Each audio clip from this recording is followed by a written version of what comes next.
Ils ont 3 semaines avec au départ un moteur électrique, 4 pneus, un différentiel et après c'est que de l'imagination des étudiants pour arriver à faire un véhicule qui est pilotable à l'aide d'un téléphone mobile.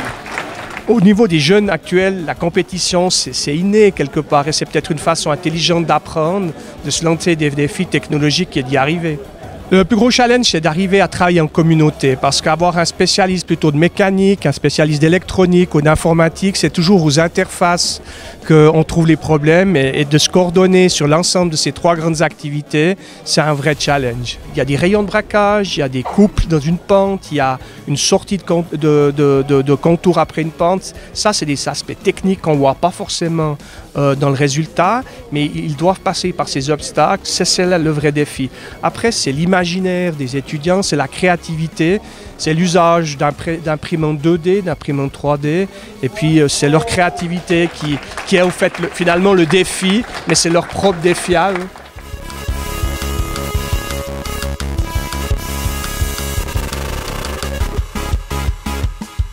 En fait, on a divisé en 3 parties. Il y avait la partie programmation, une étude du moteur et la partie conception et construction mécanique.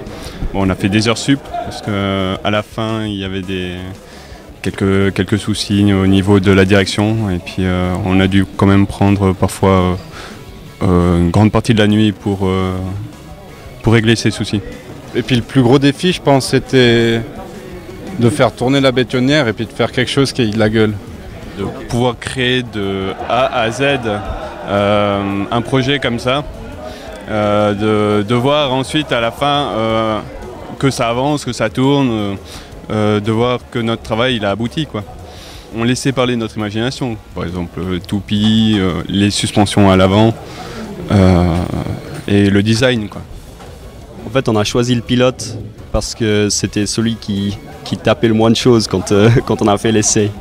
Et il conduisait le mieux, on va dire. Alors la commande, on devait utiliser un téléphone portable qui nous était fourni et on le commande par Bluetooth. Ensuite, le design et tout ça a été programmé sur Android. L'application était programmée par nous.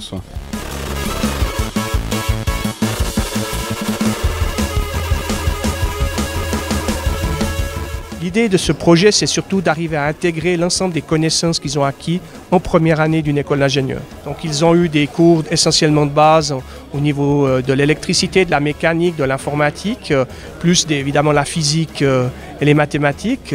La deuxième année, on va parler de métiers, donc ils peuvent choisir différents métiers, plutôt dans le domaine de la mécanique, plutôt dans le domaine de l'électricité, dans le domaine de l'informatique.